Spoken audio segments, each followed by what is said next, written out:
Alan Wake. I wrote a horror story that has come true. Thomas Zane did the same in the 70s. You will go no further. If I continue like the Dark Presence wants me to, the story I'm writing won't save Alice.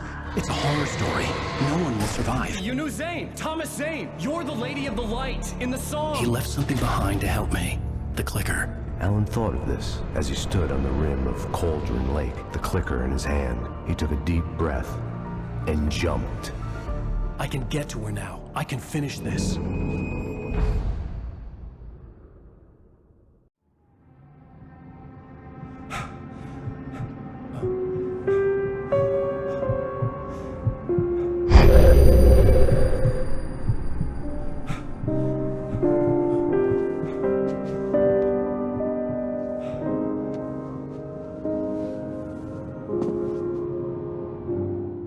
I had a hangover. My head was about to explode and the light hurt my eyes. I needed my sunglasses and painkillers to dull the pain. In one of my finer moments of self-deception, I swore to quit drinking.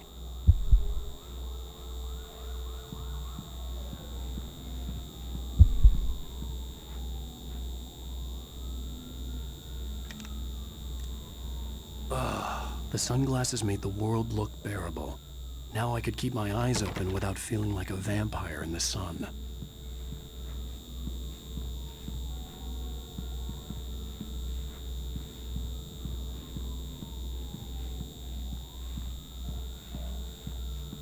I wasn't sure I'd make it out there without some painkillers.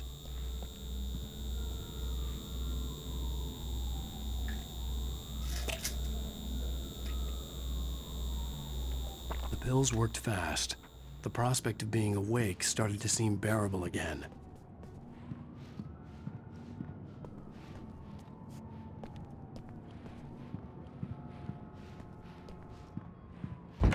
There was a message waiting for me on the machine.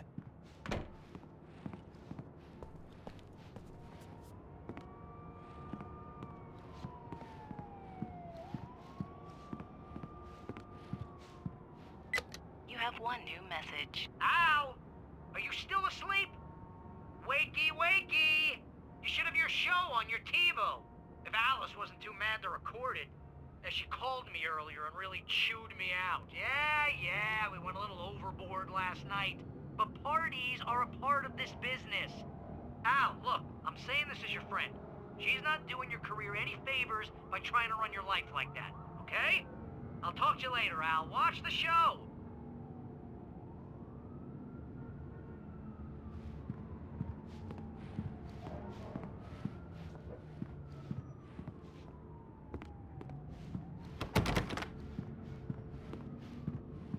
I'd been a guest on the talk show the previous night, talking about my latest book. The show was supposed to be waiting for me on our TiVo.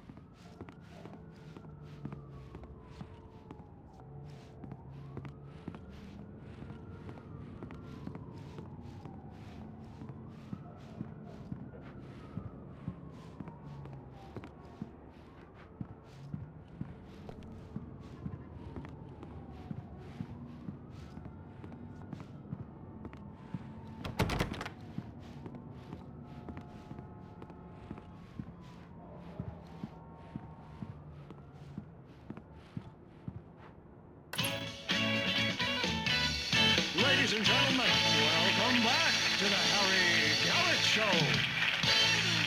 Thank you. Thank you, everybody. We have a great show tonight. I've been talking with the best-selling author Alan Wake about his new book, The Sudden Stop. Yeah, good read. Go buy it. No, it is a good read. Look, I'm gonna be honest here. Is that wise? No, but I'm gonna do it anyway. I got people who give me the lowdown on books. I'm a busy guy. But this one, I actually read from cover to cover. I mean, I'm a big fan. Wow, thanks. Now, this might be a spoiler for those who haven't read the book yet. Based on the sales figures, the 2 people out there who haven't read the book yet. But this last book is all about the death of the main character, the hard-boiled New York detective, Alex Casey. Now, there's been a lot of outrage about this. Why the hell did you kill Casey? What the hell were you thinking, man? Good riddance. No, seriously though. 7 years and 6 books is a long time. He was a gloomy guy to spend all your working hours with, and it was a good run. But it's time to explore new things. My next book will be a departure from the old for me. You selfish bastard, always thinking of yourself. Well, you've certainly given us a lot of entertainment over the years. And now that you mention it, Casey was a gloomy guy. Never had much luck with his love life with the ladies. Was that autobiographical in any way? Yeah, no kidding. Casey's lady friends tended to die on it. With Casey, it was all about his pain. No, nothing autobiographical about that. I'm a happily married man. My wife is my muse. Well, congratulations. That's great to hear. So, how's the publicity tour been treating you? Good. Great. But I gotta say, I'm glad to be back home in New York. Well, you certainly got to be on the news a lot lately. Lots of parties and you got into a fight with some paparazzi. Oh, man. Well, that guy was really in my face. I lost my temper. I know that wasn't cool. You're famous for that temper. I did also write several books. Your latest novel is called Let's Stop, and it's in bookstores now. Go get it. That means the two of you out there having fun. Ladies and gentlemen, that's all we have for you tonight. I want to thank all our guests for the evening. Alan Wake, Sam Lake. What's more than the space for a Sam? And our musical guests, poets of the fall. Thank you. At least I'd been funny. I told myself I'd never live that.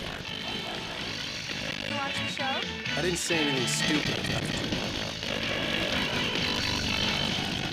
You must know what you're drinking now. You know what? I should have followed her advice, but suddenly I was angry, mostly at myself, and she was there, a convenient victim.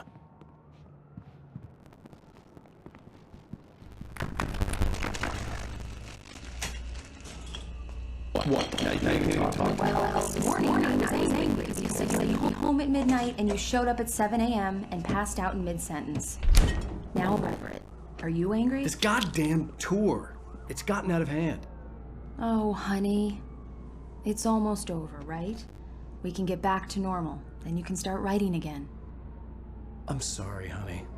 Alan, you're not thinking straight. Just take a shower and go back to bed, huh? Yeah, you're right, honey. I'm sorry.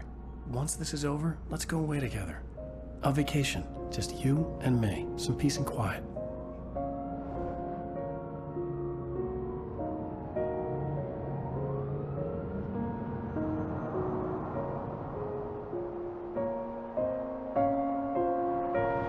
Somehow, the clicker was the key to the cabin. I had to return to Cauldron Lake to save Alice.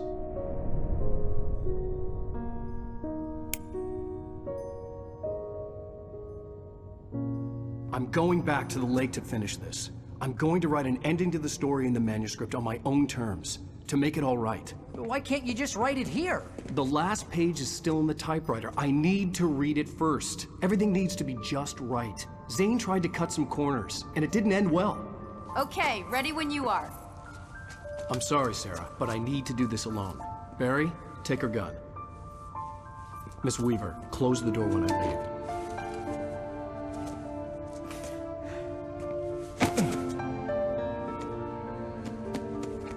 Good luck, Al. See you later.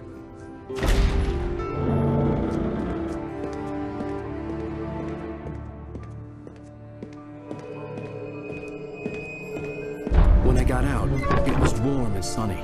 I'd flicked the switch of the clicker. Had it done this? I didn't stop to question it. I had to take advantage of the sunlight to get to the lake. On Zane's page, I'd stood on the rim of Cauldron Lake, about to use the clicker. That's where I was headed.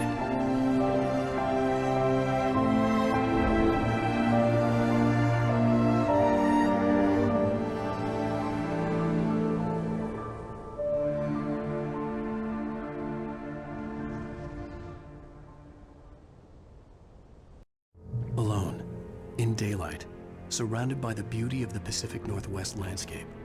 It was hard not to let doubt creep in one last time. I could still chalk everything up to a dream, a delusion.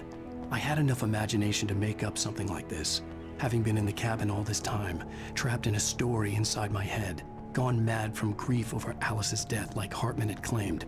There would be no way of knowing. I told myself it didn't really matter. My course was set.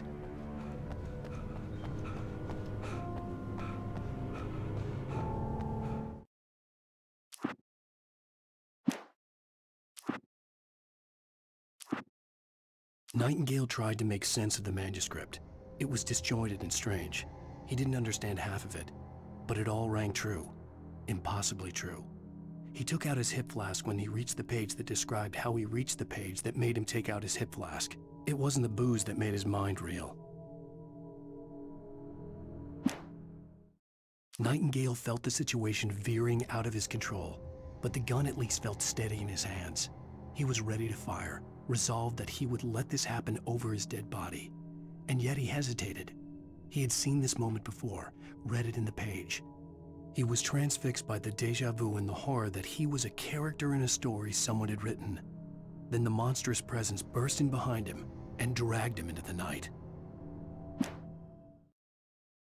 The darkness that wore Barbara Jagger's face was furious.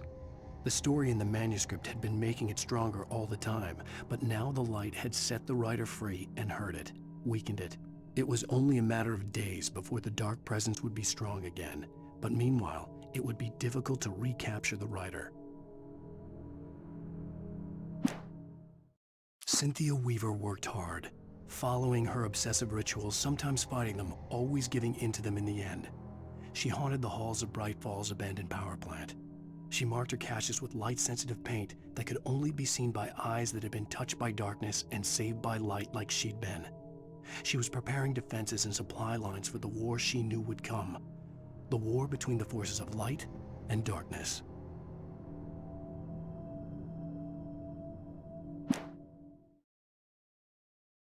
For it to be free, the dark presence needed the writer to finish the story. Again and again, the story let it get frustratingly close to the writer without letting it capture him. It was bound by the events depicted in the manuscript, but it could pursue the writer indirectly, put others on the task and stop those who would help him. It took over everything in its path, made them its puppets, and sent them after Alan Wake. Alice had screamed until she had no voice left to scream. Around her, the darkness was alive. It was cold and wet and malevolent and without end. She was a prisoner, trapped in the dark place. The terror would have burned her mind out, but one thing made her hang on. She could sense Alan in the dark. She could hear him. She could see the words he was writing as flickering shadows. He sensed her too. He was trying to work his way to her. Barry was in his element, making calls, making things happen, even if he didn't entirely know what those things were. He wouldn't let the hot sheriff chick down. Even if every noise he heard from outside, and he heard plenty, made him jump. He had only paused to text Al a message, told him to hurry up. Suddenly, Barry froze in mid-dial. A window broke somewhere in the building, and then the lights went out. Barry got back to his feet inside the Bright Falls General Store and dusted himself off. Right next to the cans of baked beans was a locked case filled with flare guns, and yet here was a conveniently placed barrel of crowbars. Barry's smile widened as he realized that this was the classic movie scene where the hero had to gear up and arm himself to the teeth. Barry threw himself into the role. The story I had written in the cabin had come true. Touched by the dark presence, I had written a horror story, but the end was still missing. The story was incomplete, and the last unfinished page of the manuscript still sat in the typewriter in the cabin study. If I could get back there, if I could read the page, then I could write my own ending to this story and save Alice. Sarah was almost starting to relax. Maybe they could turn this into a win yet. Suddenly, there was a piercing sound, like a table saw gone wild, as 100 birds made out of shadows swarmed into the rotor. The chopper bucked wildly and the board lit up, telling her what she already knew. They were going down. Barry Wheeler screamed next to her.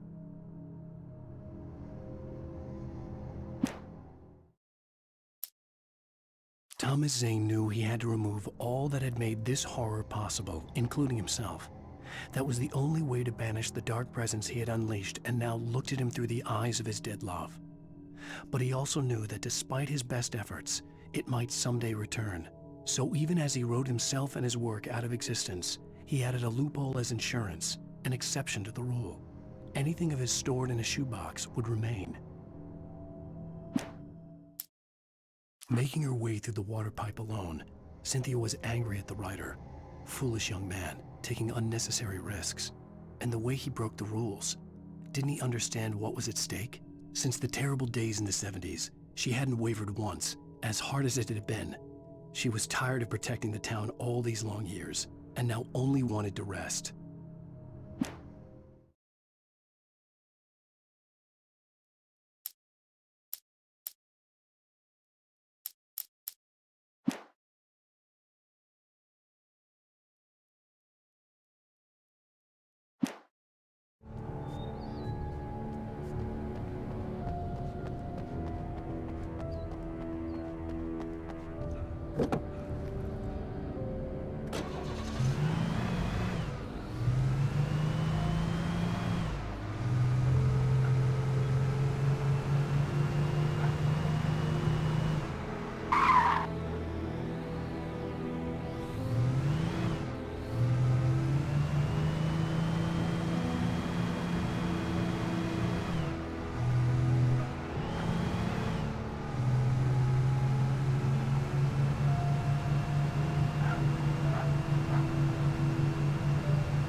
There was a link between us, always would be. I could feel its presence again, getting closer.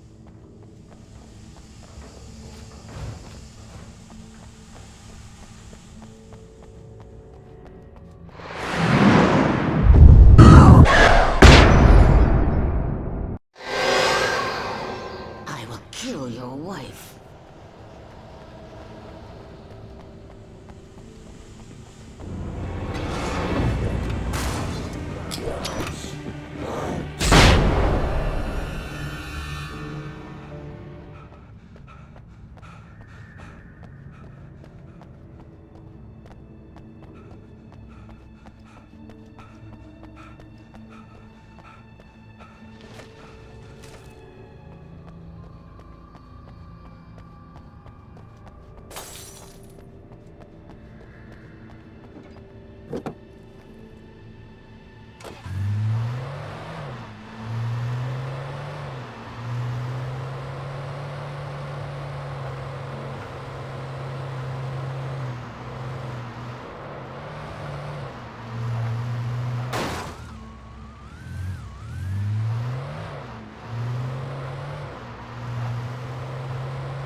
This had obviously been the room where Agent Nightingale had stayed when he hadn't been busy harassing me.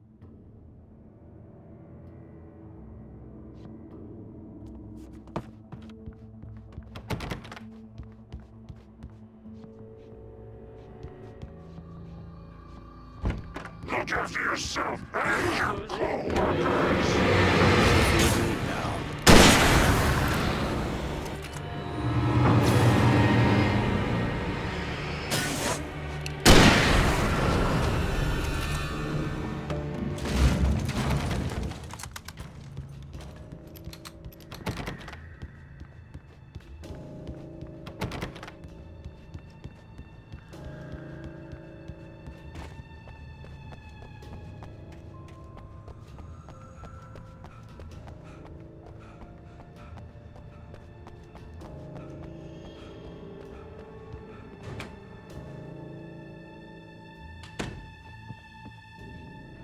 Based on the signature in the motel register, Agent Nightingale had stayed here, in room number 2.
You can learn about nature and yourself.